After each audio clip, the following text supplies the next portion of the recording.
2, 1. Happy Friday, ladies and gentlemen. Thank you for joining us today. This is Chris Hart with V1 Sports.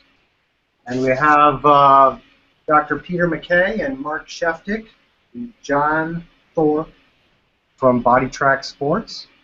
We are excited that you're here today. We look forward to spending some quality time this next hour, covering some great topics on balance and center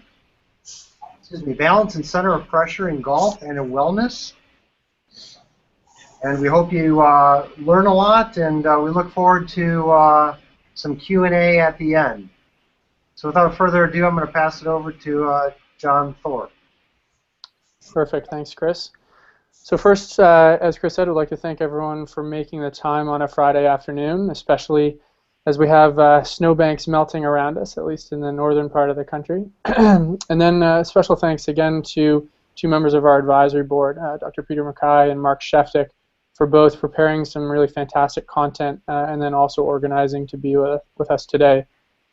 Just as a little bit of background, I'm the VP of Operations for BodiTrak Sports, and we're a sports and sensor technology company. And really our specialty is helping coaches, athletes, and medical professionals better understand what is happening between an athlete and the ground.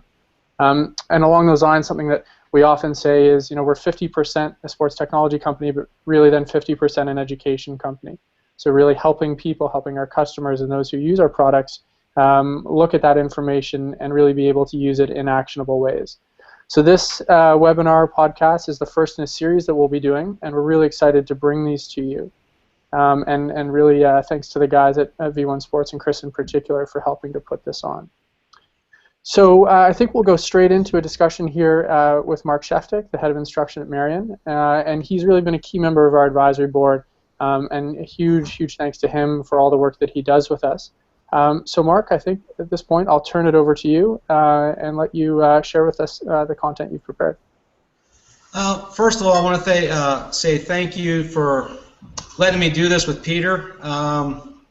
And just a little brief history about myself. I played professionally for 5 years. I moved up to Philadelphia, and I've been the director of instruction at Merion for the last 7 years. I haven't gotten so everything's been really good. I met Terry Hashimoto down at the merchandise show. Terry put me on the mat, and right away I saw some interesting numbers that I didn't quite understand, and I was really intrigued about ground reaction forces because I never really heard of them.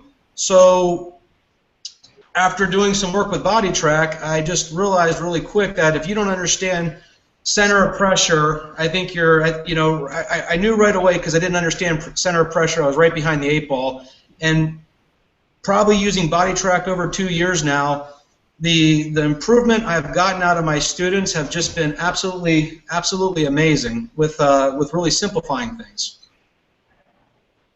So what I want to do is I want to sort of take you through 2 students I have. One student I have is a high handicap. She's about 21, started golf maybe a year ago.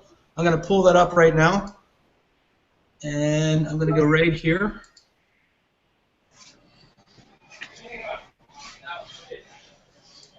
Okay, so this lady, Ann Roberts, this was her very first swing. And we basically made this correction in 45 minutes. When Ann first came in, she was, hasn't played a lot of golf because of Northeast. It's been a little cold, and a lot of top shots, a lot of fat shots, just really bad. And I put her on the BodiTrak right away. With probably the first thing I do with all my lessons is first thing they do is they go right on the BodiTrak. I check their setup, grip, stance, posture, all that, but I pretty much check their center of balance. And you can kind of see here in Ann's setup, okay, she's got 96%. I'm going to sort of circle this number. She's got 96% of her pressure on her left heel, and she's got 71% of her pressure on her right heel, so right away she's out of balance. So no matter what I tell her to do, she really didn't have a chance. And you can kind of see this trace right here. This is called a scattered trace. It's one of the worst traces you're going to find in golf, and when I see a trace like this, the first thing I say to is we got ourselves a poor ball striker. Now, to kind of go over the trace a little bit, when she starts out her swing, you're going to see how she counterbalances herself. She goes from 96 on her heels, and in the first initial motion, she's already 74% on her toes. So think about what her pelvis just did there. She's got some thrust. And then on her backswing, when she's halfway back, she's only 60%, and at the top of her swing, she's 61%. So top of her swing, she's 61%. In the start of her downswing, now she shifts her weight to her back. Finally, she shifts her weight to her pressure to her back foot. So she's 67% here, coming down right about there when lead arm is parallel to the ground. She's still 50. She's 55 on her back foot, and then at impact, she's 50-50. Okay, so basically we don't have much of a pressure shift. So from start to finish, basically her pressure stayed mainly in between her feet. I'm going to switch gears here for 1 second. I'm going to show you kind of what we're looking for before I bring up the next clip. I'm going to just switch out of this for 1 second. Okay, and I'm going to pull this up. This is something I kind of did, and this is how I explain pressure shift. Okay, so in the setup position, remember, these are just ranges, but this is kind of the range I like to see good players in. At their setup position, I like to see about 55 to 60% on their lead leg. That's going to give them the ability to push off a little more. When their hands are about 8 o'clock, we're somewhere around 60.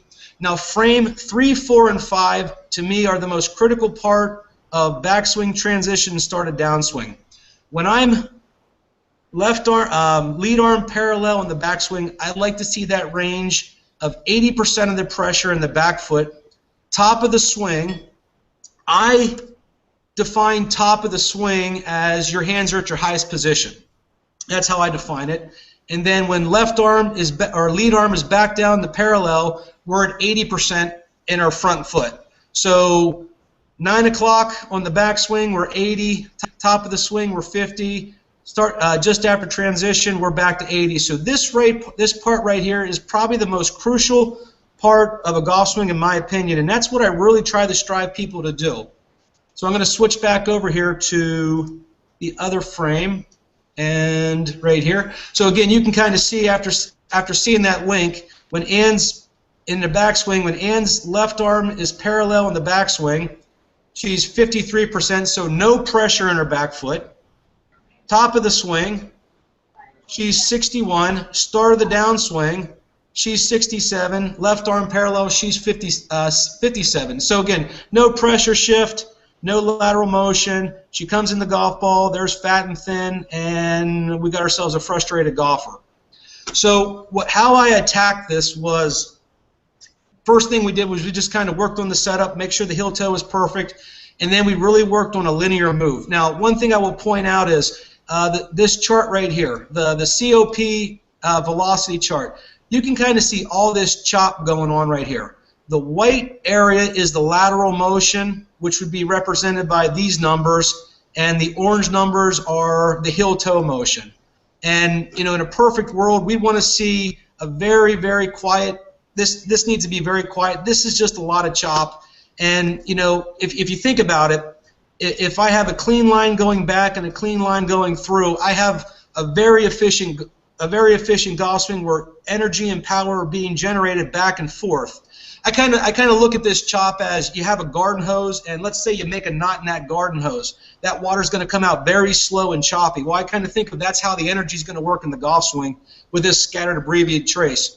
So what we did is we started to do this drill, and I'm going to take you to the next screen right here, where we did this little drill here where I try to get a player to get their hands, when their hands get to about 9 o'clock in the backswing, I want their left foot to gently come off the ground so we get 100% of the pressure in their back foot, right around there. So right there's lead arm parallel. And right now we're not working on the timing aspect. We're just trying to work on the somewhat more of a linear trace. So when our lead arm is parallel, we're 100% pressure on her back foot. And then when she starts her downswing, I want the right foot to come off the ground. And again, you can see the timing is still off here, but she's getting that foot off the ground to where now, at least at impact, we're 80%. So if I did a little before and after already, if I bring up the first one, you can see when her, let me go back here. So her impact position with her other golf swing, she was, why is this doing this? Okay, I'm not going to do it that way. I'll go here. So right here in her old swing, when she got to impact, look where her pressure was in her feet. 50-50. There's the fat shot. So the new swing at impact, she's got her pressure already. Now we're 80% in her front foot. So even though that might have been wasn't timed perfect, and she struggled with this for a couple minutes. But you can see how much less chop we have here in this, and you can see how we're starting to generate a linear line. The third swing, we actually got a little better. So here was the same drill. So before the left arm is parallel in the backswing, we have 100% pressure on her back foot.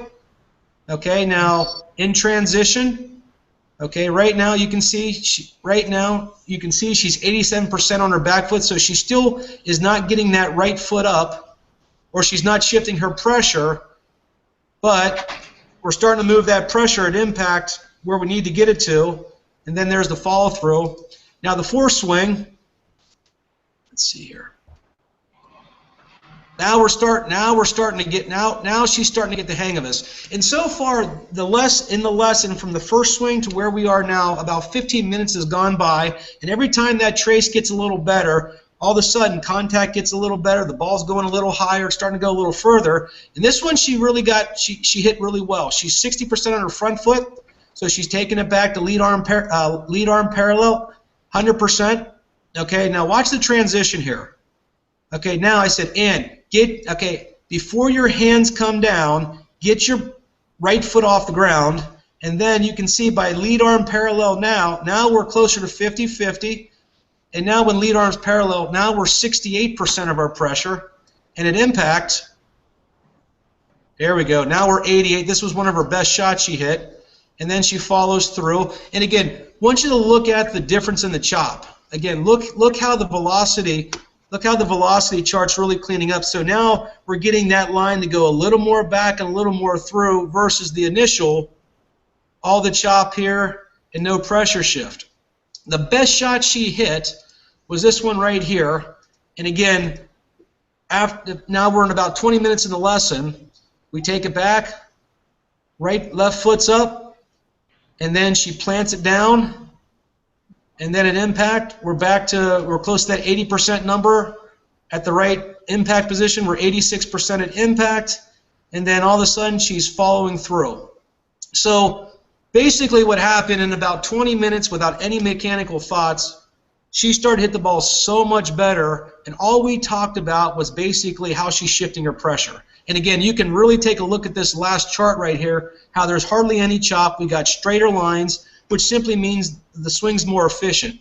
Now, the most important thing is by shifting your pressure correctly, we move low point in front of the ball. So when she didn't have a pressure shift and didn't have any lateral motion whatsoever, she had no lateral motion, and her center of pressure stayed 50-50. So again, you can kind of see right here in the top of the backswing. Watch how she goes straight down. She does a little squat motion right there, but there's just no pressure getting to her front foot. And the vertical pressure in your feet basically is what moves you lateral. And if I can get her pressure off her back foot, she's going to hit low point in front of the golf ball. So again, if you watch transition here, see how she has no lateral motion because there's no pressure shift. Now let's go to the good one. You're going to see a big difference in the lateral motion. So watch when she picks up her right leg. Watch how she moves lateral. There it is. Kind of see it right there. There's the lateral motion. Okay. And again, now she's got her pressure forward. Low point's going to be more forward. And then all of a sudden, she rotates up to the shot perfectly. So I'm gonna do one thing here real quick, just to kind of show you this live. Can you guys see the picture of me? Yep. Okay. So basically the drill we did with Ann was I got her to do this drill where when she took the club about 9 o'clock on the backswing, I kind of like 9 o'clock as a range. When we're at 9 o'clock, left foot has to be off the ground. And then there, and before her hands start the journey down, her right foot has to get off the ground. So the drill is kind of then go, then go. And then it looks like this. And all of a sudden, you can start seeing how that pressure ball is going to move, where before it was just kind of more of an up and down swing, which means low point's going to be back here. So again, the vertical motion in my feet is what moves me lateral. So one thing I have everyone do in a golf lesson, I take a ball and I tell them to throw it in the net as hard as they can. And 100%, everyone has done this. Well, the first thing they do when they throw a ball, their foot picks up. So they shift their pressure to the right, and before they release the ball, their pressure shifts to the left. So if we're going to extract energy forward, even in a golf swing, we kind of have to make that same type of motion. And probably one of the best drills I do with everybody is this drill. So before 9 o'clock, left foot, right foot. Left foot, right foot, go. Left foot, right foot. Left foot, right foot, go. And you can see how that puts you in that position. Now from right here, I don't have to think. I just rotate as hard as I can, and now I have some serious ground force reaction time. And like I said, I worked that drill with Ann for about 20 minutes, and I mean the results speak for themselves. She hit the ball 100% better, and the common theme I hear out of a lot of people says, Mark, it's that easy? I said, yeah, at first they might struggle a little bit because of the timing sequence, but again, you get that ball here. I'm going to go back to the sharing thing here. If you get that ball, if you get that center of pressure ball moving in this linear trace right here, you can't believe how much it can clean up. And then all this chop right here kind of goes away. So that little drill I use with a lot of people. And then I'm gonna switch gears over to, now this lady right here, her name's Amy. She's about a 3-4 handicap. She came to me for a lesson, and her concern was, Mark, I've lost a lot of distance. I'm getting older. My back's hurting. Maybe I should quit the game and stop trying to compete. So I watched Amy hit some shots here, and again, pretty good golf swing, but again, bad pressure trace. So she takes it back. Again, doesn't get, in my opinion, she doesn't get enough pressure in her back foot. Again, my opinion. And Mark, then can you press the screen? Can you just press the screencast button there so we can see your screen? Oh, what did I do here? Stop sharing. Let me do it again. Can you see it? And then press the screencast. It's okay. Can you see that? I see it. Yep. Perfect. Okay. Sorry about that. And just so in this webinar here, I already warned John that I'm probably going to screw a couple things up on the computer, so get ready. So anyway, so Amy's set up right here. She takes it back. She only gets about, and Amy's tendency is she keeps too much pressure on her front foot. A lot of times in her backswing, she would sort of crash her left side a little early, so she never really shifts her pressure. So here in her backswing, she got 61% of her pressure on her back foot. And the problem with Amy is she gets left too early. And then what happens is she rotates her hips. And right there you can kind of see a little bit of throwaway. So she's trying to save it with her hands, because when you get left a little too early, you know, it's very a tendency is the ball's going to block. And then right there you can kind of see not a big pressure shifts, crashes it hard, and then rotates to the golf ball. So what I did with Amy was we did that same drill a little bit, where I told her to pick up the back foot, or I'm sorry, the lead foot. So she took it back. You can actually see a nice load of pressure in her back foot. And again, one thing, everyone that's seeing this, I'm sure a lot of people know this and a lot of people don't. Make sure you know the difference between pressure and weight. Pressure is a force.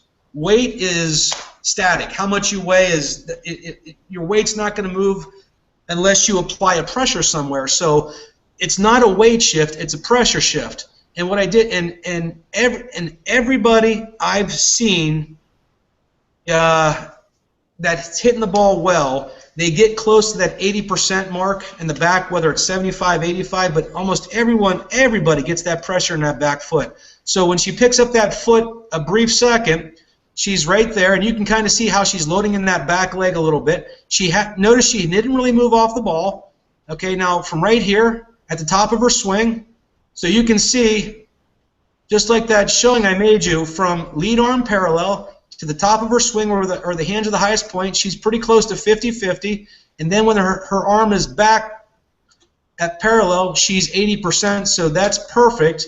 And then all of a sudden, she started to hit the ball a lot straighter, and all we basically did was got the pressure shift in the trace working a little right, and then the third shot was her longest shot on the flight scope. We picked up, here's the amazing thing, we picked up 20 yards, which I know that's hard to believe, but this is a common theme. The yardage that she picked up was phenomenal, and again, here's Amy doing the same motion, and I'm going to just take your eyes over to here 1 second.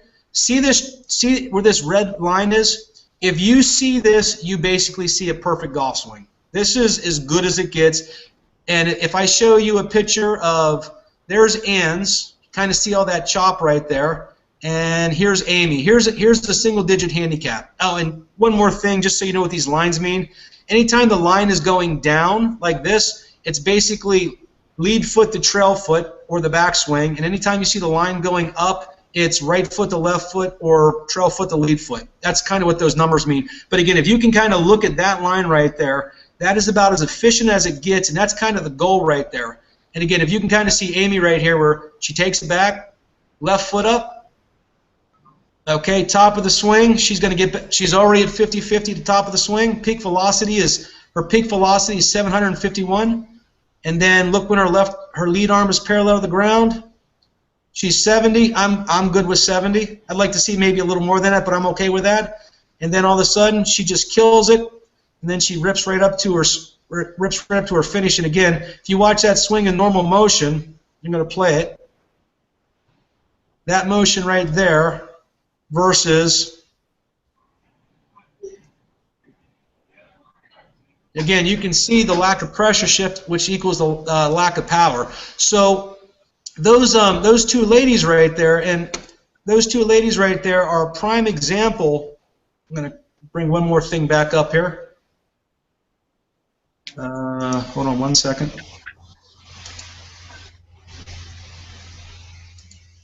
So trying to achieve these numbers right here, frame 3, 4, and 5, lead arm parallel in the backswing, 80% on my trail foot, top of the swing, as I define it, hands are at the highest position, 50-50, lead arm parallel, back to 80. If this part is good, you probably have yourself a very, very good ball striker. And after that, we'll talk about that another time. But this right here, to me, is one of the most important things you do in the golf swing.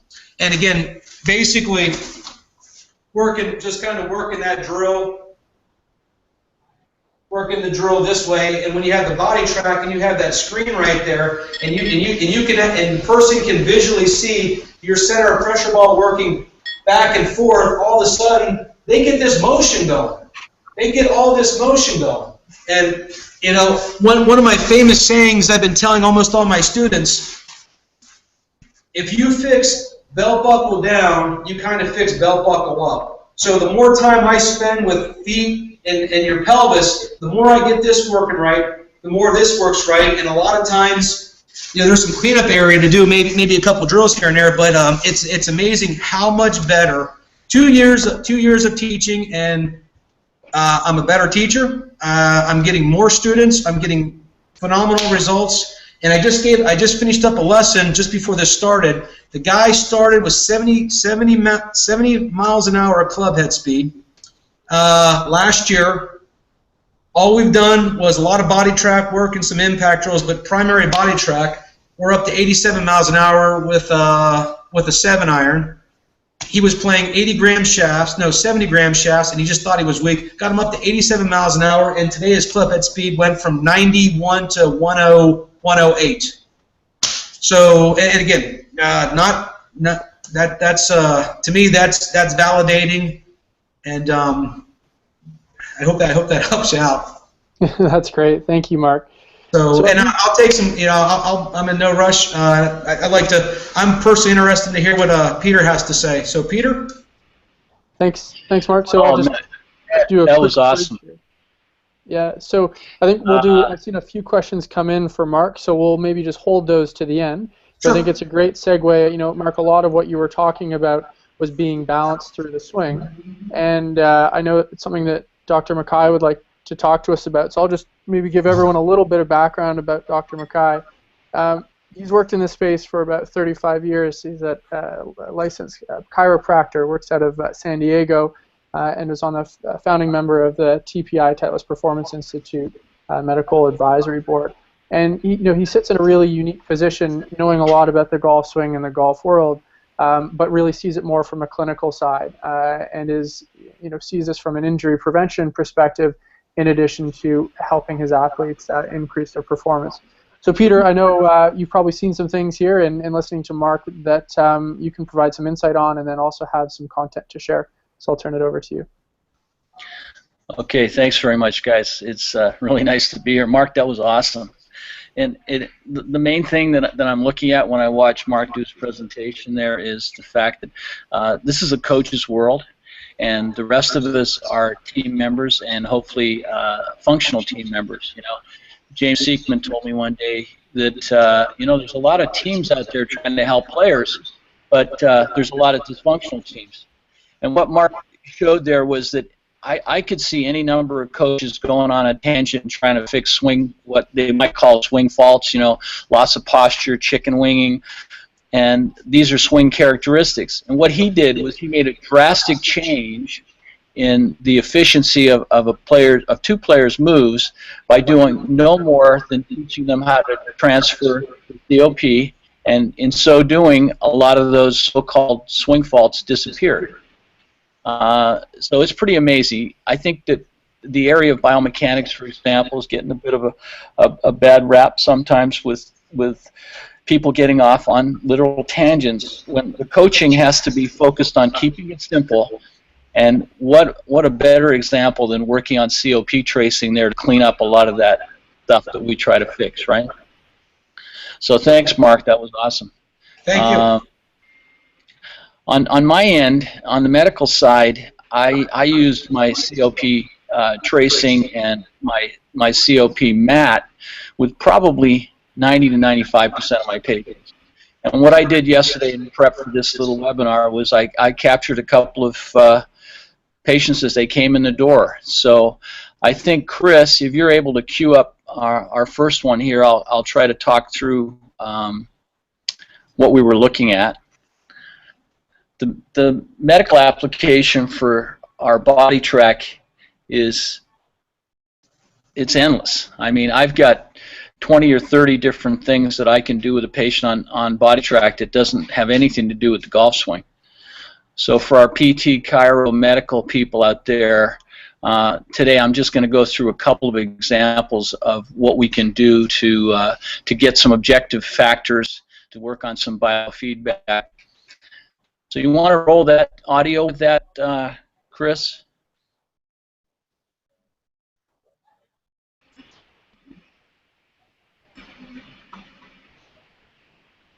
I'm not getting any audio here, Chris. Is that?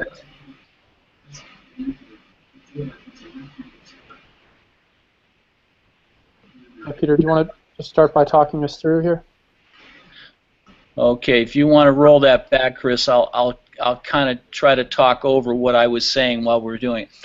This fella comes in and he's an athlete, ex-football player, got multiple physical complaints. He definitely has an exaggerated COP in standing posture with 60% right. I see a predominance of right-handed individuals with an over COP to the right. It'll be 40, 60, 45, 55, whatever. But right-hand dominant individuals will tend to set in static posture with more weight to the right. So what I've done with him in this screen, and if we get to the point where we can zero in on the numbers, I showed him how to feel for his center and how to basically adjust his left pelvis. By lifting the left side of his pelvis, we got him to a 50-50. And then I do a little drill that takes about 2 to 3 minutes, where he feels a line drawn from his nose through his sternum, through his navel, and he feels for the bisection of his base of support, which is feet. And once we get him to that point, we have him close his eyes and look at the big monitor. It's 50-50 or pretty close to it. We're talking about left to right now. And every 15 seconds, he'll open his eyes. We keep cueing him, and then after about 3 or 4 sessions of cueing him, he does it freestyle. So he might spend 2 to 3 minutes on the BodiTrak, waking up his proprioceptive mechanism in his feet, knees, hips, and feeling the difference between where he's used to standing and where his habits take him and where neutral is. It takes a little practice. You've got to understand the difference between where it looks like his body's leaning and where his pressure is in his feet. But this takes me probably 1.5 to 2 minutes to teach somebody how to do it, and the effects are amazing. So if we go to the next clip there, Chris. These patients all came in basically within an hour of each other yesterday in my clinic. We've got another. This guy's a higher handicap golfer, but he has a classic COP shift to the right. And there's 2 patterns I see with golfers. In right-hand individuals, independent of golf, there will tend to be what we call a left pelvic torsion. That will be that the pelvis tends to rotate slightly forward on the left side, and that causes the weight to kind of shift more to the right. That's consistent with being right-hand dominant, left leg dominant, kicking off the left leg, so to speak. But that's from habitual patterns, activities of daily living, and muscle mass. Issues such as the size of the lungs will have an effect on how you carry your shoulder girdle and the mass of muscle. So look for consistency in that of predominant right-sided COP in a right-handed individual. So with this fella, it was very easy to train him to get to neutral. His complaints physically were of right-sided low back pain and left shoulder pain. So these are 2 young individuals that we see right-hand dominant that have a right lateral shift, so more weight on the right.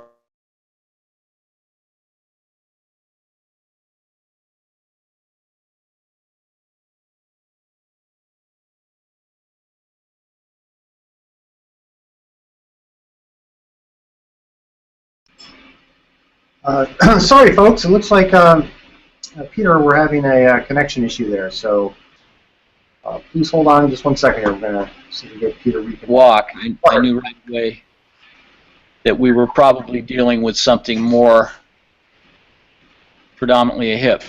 And if you watch this, I mean, I'm used to watching this all the time, so I don't expect you to necessarily see it, but especially when she comes back, watch how her weight shifts or her pelvis shifts to the left.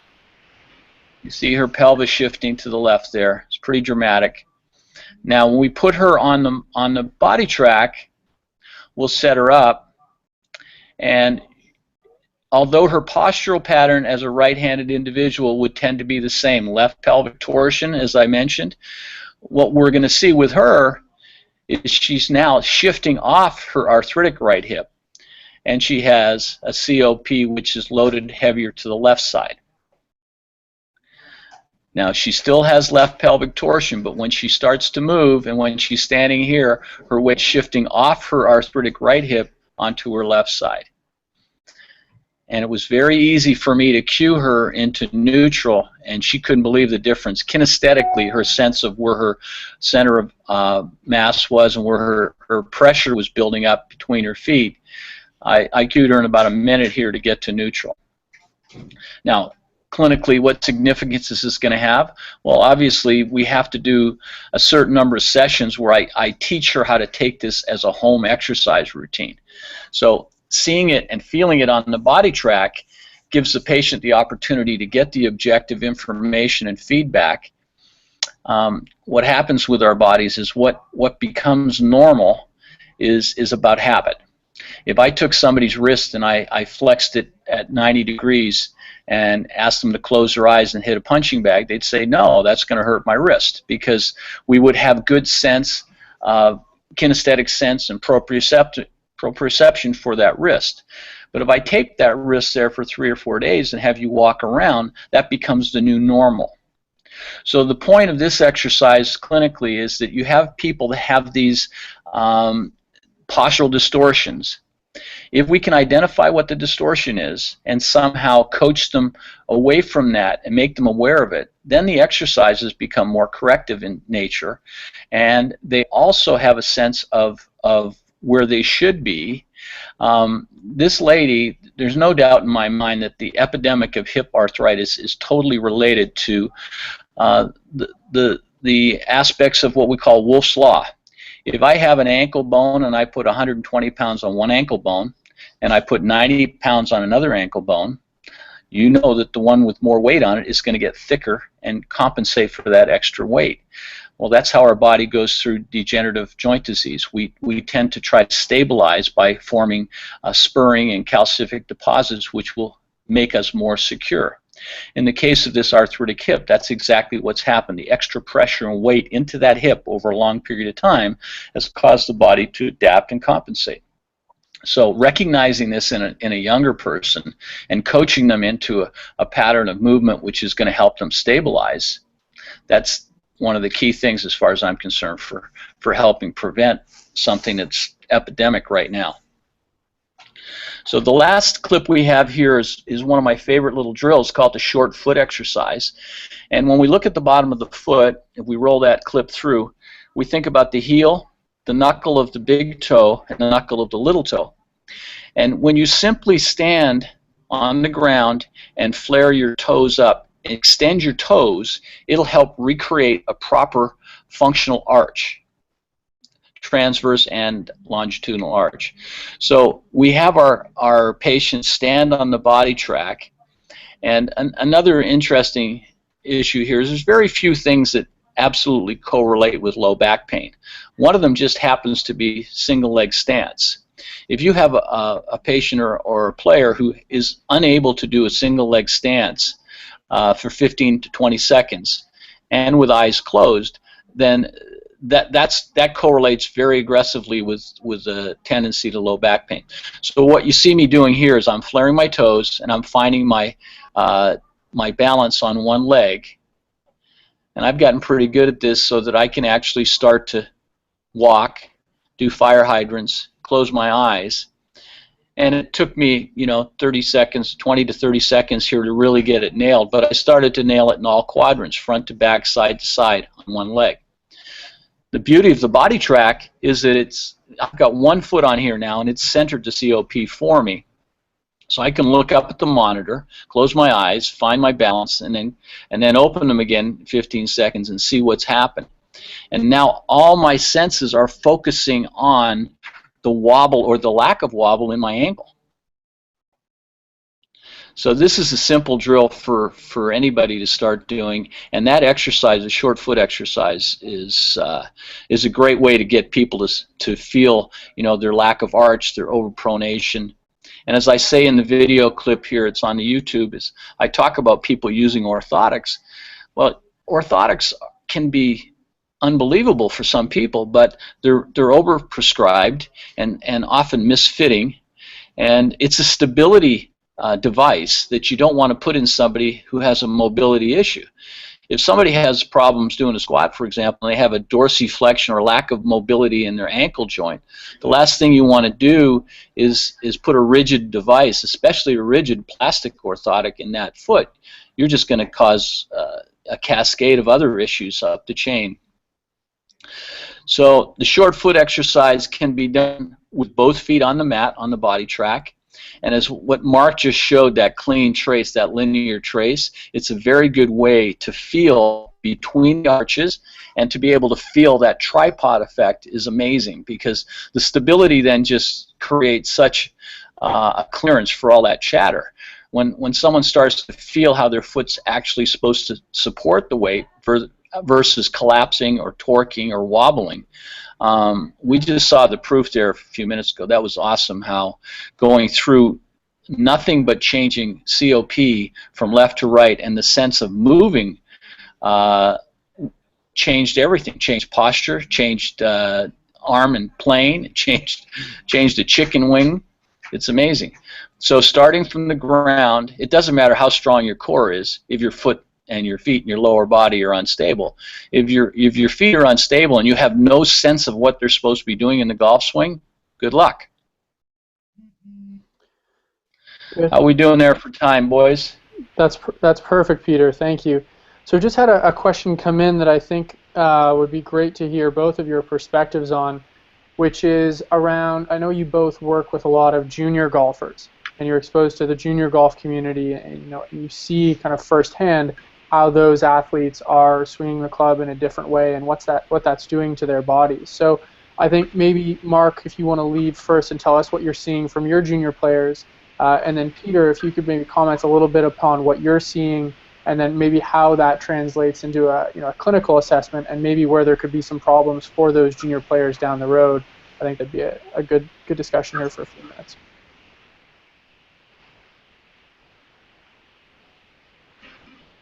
I don't think we're getting audio from Mark. Mark, I don't think we're getting audio. Hey, Mark, you just need to unmute your. How's that? Good. Perfect. Great. Awesome. Okay, so to answer your question about what I see in juniors are trips to Peter in the near future. In other words, I have a couple juniors that came to me for a couple. I got this one girl who's 9 years old, and the reason why she came to me, she said, I'm 9 years old. Her parents came to me, and she said, our daughter's 9 years old, and her back is already hurting. And, I mean, the common thing you see from a lot of juniors is hip speed way too fast, too much. They get row here, and they rotate so hard that it just throws them their back in such a reverse C and such massive pelvis thrust that, I mean, it's actually painful to watch. And I think at that young age, 10 years to 18 years old kids that are wrenching their back at such an early age, creating so much torque, and a lot of times, their feet are just so unbalanced. It's hard to believe. So with a lot of my junior players, what I'm really trying to do is I'm trying to slow down their hips. Peter said something I thought was absolutely spot on, correct, and it's probably one of the biggest things I've learned using the BodiTrak. The more my hips point behind the ball, the more pressure I put on my front foot, and the faster my hips point in front of the ball, the more pressure I put on my back foot. And what I've really learned using the BodiTrak is you have your vertical force and your rotational force, and a misconception that most people make is they think to get distance, the first thing you have to do in the golf swing is rotate really hard, and right away I can already feel the pressure on how that's going to arch me back a little bit. So I see these juniors getting really stuck, a lot of pelvis thrust, back arching back, and these kind of face positions, which down the road it's just going to increase injury. So using the BodiTrak and a lot of drills I do with my juniors is basically I'm trying to stop their hips so their chest can kind of catch up. Pretty much BodiTrak taught me kinematic sequence. Basically you have to stop a segment for another segment to accelerate. And a drill I do with a lot of my juniors, I'll try to move this down so you can see it on the floor. If I put this by my lead leg, I'm going to tell them to keep their hips pointing to the right, to their left shoulder and their right hip match up. So when I push up, I push straight up, versus if I rotate early, you can see how I have early separation, which causes me in this really bad motion. And you get a junior whose core isn't developed yet, and they're trying to swing as hard as they can. Again, this part of the back, I think they're going to hurt themselves. So with the juniors, I'm going more this way. After I do my pressure shift, I kind of say, give myself a little running start into the golf ball till the left shoulder and the left leg line up. Now, all I have to do is push up, That's going to shallow me out, and that's going to create the impact position. That's going to create the unhinging at the right time, and then I'm up to my finish. So with the junior players, I'm really trying to do the best I can to really stop their hips from over-rotating early, so they don't have to go see, you know, Peter, I don't want to take you out of business, which you never will be. But again, I'm trying, you know, rule number one as a golf pro, protect the student. And if you have these juniors that are, I mean, they're trying to hit the ball as hard as they possibly can, I'm a big believer in, you know, develop speed and power. And then as they get that, then we can build into some accuracy. But I think a lot of people do not know how to teach power because they still think you have to rotate your hips early. You actually want to slow down your hips, then use your verticals. I'm always trying to find a balance of rotation and verticals. Some people jump too hard and need more rotation. Some people rotate and they don't have enough vertical, so I'm trying to find that balance of how much vertical do they need, how much rotational. I'll say most juniors I teach, they show up with about 90% vertical and 10% rotational. Club gets stuck, your back gets hurt. I stop their hips down. I try to create this to stop so they could jump, then rotate is kind of what I go after with my juniors. Peter? All right, that was great, Mark. Yeah, the juniors are a big issue. A couple of years ago, Phil Cheatham and I did a presentation at Golf Magazine Top 100 on players at risk, and it was almost like the NFL and concussions. A lot of people don't want to talk about it because obviously, you know, parents are concerned. But it's not just golf. I see it in my office in gymnastics. Actually, Phil Cheatham's daughter, by the way, has a back injury from diving. When adolescents are in that stage 13 to 18, there are growth plates in the spine that can be damaged. And because their power source tends to be, as Mark was pointing out, the explosive rotational speed, then we're in for some trouble here. Because, and especially when they start using parameters like a launch monitor to figure out, okay, we want this, we want that. I had an elite player come in from New Zealand and with his dad who had all the gear, and you know, I said to the dad, I want to move his ball back just a little bit. He said, oh no, we can't do that because that's going to change his spin rate, launch angle, blah, blah, blah. And I looked at Phil and I said, okay, the point is that you cannot try to get these young kids to start matching PGA Tour numbers without them sacrificing things in their movement. Right? What Mark pointed out earlier with his whole presentation on the BodiTrak, it reminded me of old school. It reminded me of Davis Love back in 1990 and watching somebody swing at 80% rather than 110%. You know, if you start launching and vaulting and doing things for power, and we can get those traces off our long drive guys, you're bringing a lot of other things at risk. So it's not how long you hit it, it's how long you can hit it, how long you're going to be playing a game. By the time you get the skill to play on the tour, you've got to be playing for 10 years, which means that if you've worn out your back, forget about it. So to sum it up, with kids, you need to strive for stability. The classic example, and I say kid, Rory McIlroy, 3 years ago, we had his rotary speed was like almost twice what the average PGA player was, and we saw that he had this reversal through impact where his pelvis would actually jerk backwards, and obviously he had a great team around him that created some stability, and you don't see that anymore. So his stability caught up with his speed, and I think that that's what we've got to be concerned about with juniors, is the coaching has to be very on top of the potential for what we call the big risks. The big risks in kids are they reach more at the top, so they go into a reverse spine angle. They tend to set up with an S posture because their backs tend to be very flexible. They tend to get at impact and be over side bent, and then as Mark pointed out, they get through the finish and they tend to get too much extension.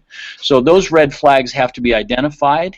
And then the training staff have to be working with the kids to make sure that they're cross-training, working on muscles that are going to help them recover from the effects of ballistic rotary, speed.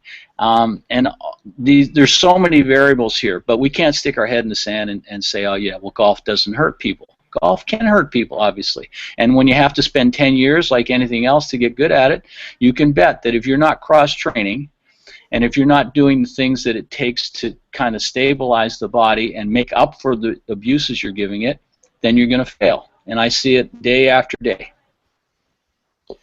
That's great. Thanks, Peter. So I think just a couple more minutes here, but a question came through that Mark touched on earlier, and Peter, I know this is something you've talked to us about before, but it's in that link between lateral and rotational movement. And I think Mark just gave a great little summary of it there as he was standing up a couple minutes ago. But maybe, Peter, if you could just take us through how you see that in the golf swing, and then Mark maybe comment as well. I think that'd be great. It's certainly a question we get all the time. Yeah, well, we did, Phil Cheatham and I at the World Golf Summit this year did a little presentation, and we had, from Phil's database, he had 50 tour pros, and we looked at the center of pelvis, and we looked at motion of the center of pelvis and the timing of that in the downswing versus rotational motion. You can still look in the literature today, and depending on where the data has been gathered, some very high-end universities, and you'll see that the golf swing starts with rotation from the top. And now if we define top as when the club changes direction, club head changes direction, there are still people out there that will say that the first thing to move in the golf swing is going to be angular velocity or rotation. And I totally disagree with this. And as we did the data, and Phil put it all together, out of 50 tour players, 49 of them would move in a linear motion. In other words, there was a lateral motion of that center of pelvis towards the target in the downswing before any angular velocity started. And that's the key transition that we can see on our BodiTrak. When you see that peak in the center, when we go to the graphs and you see that white peak going up, that's the peak of velocity in a linear motion towards the target. And that happens as in 2D video, we'd often see that little bump when you go back to old video of anybody like Ernie Els, and you see that little bump to the left that occurs before the club changes direction. That linear motion is occurring before any angular changes are happening. So Mark, you might want to take over and talk about it from your teaching perspective there.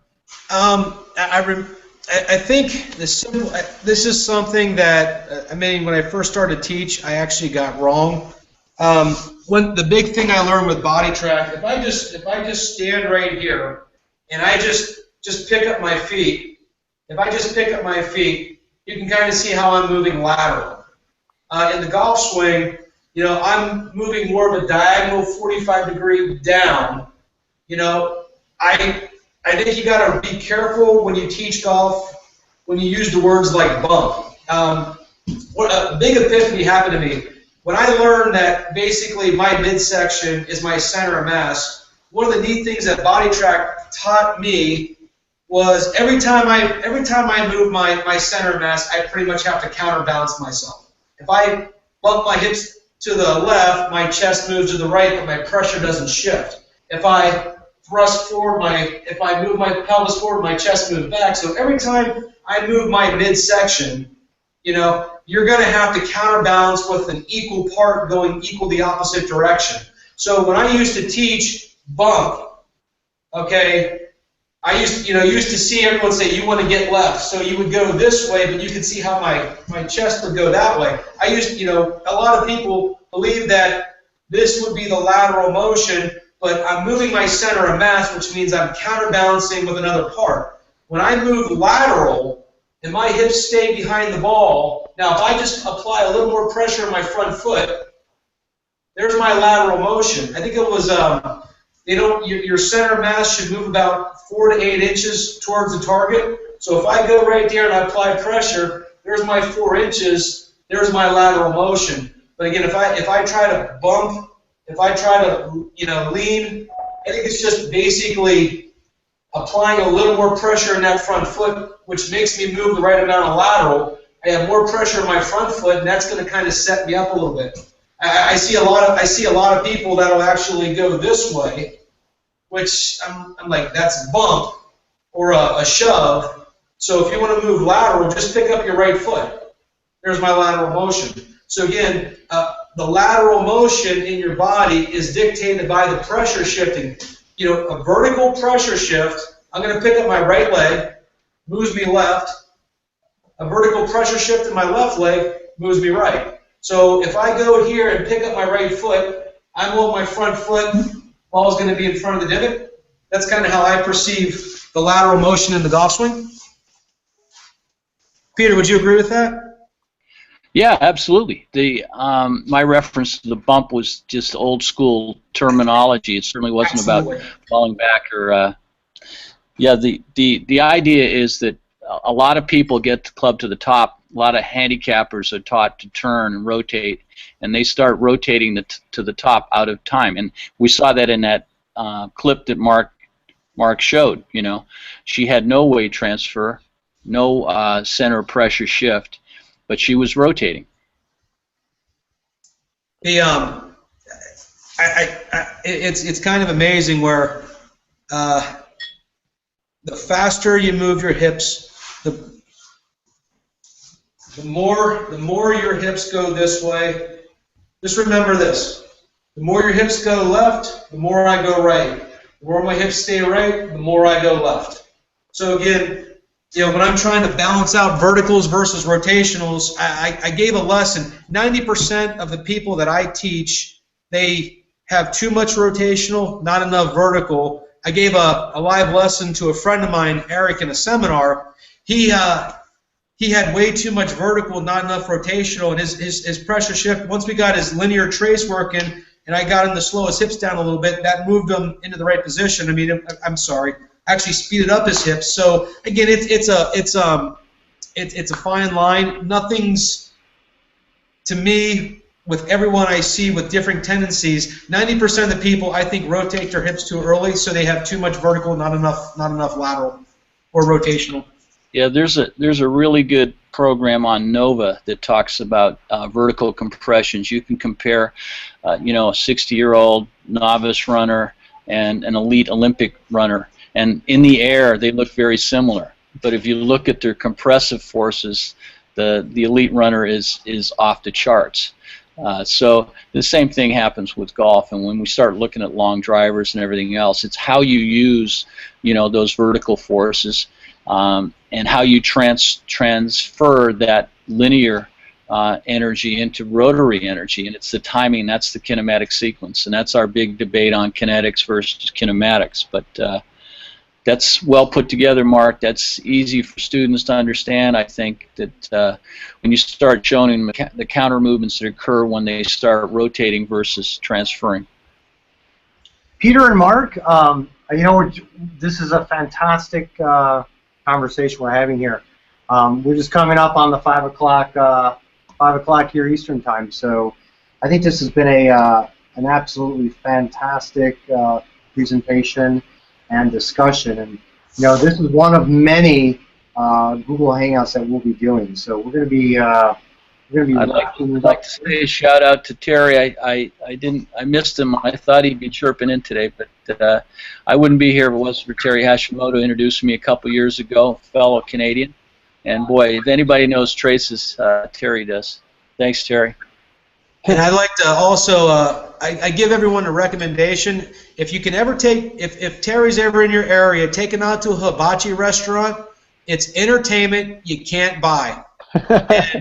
It's just a great time. I can promise you that right now. And I want to thank Terry, John McIsaac, John Thorpe, coming down doing the Philadelphia convention and letting me be a part of BodiTrak. It's been eye-opening, and even Peter, I want to thank sharing this time with you. Like always, it's great to learn from a person as yourself.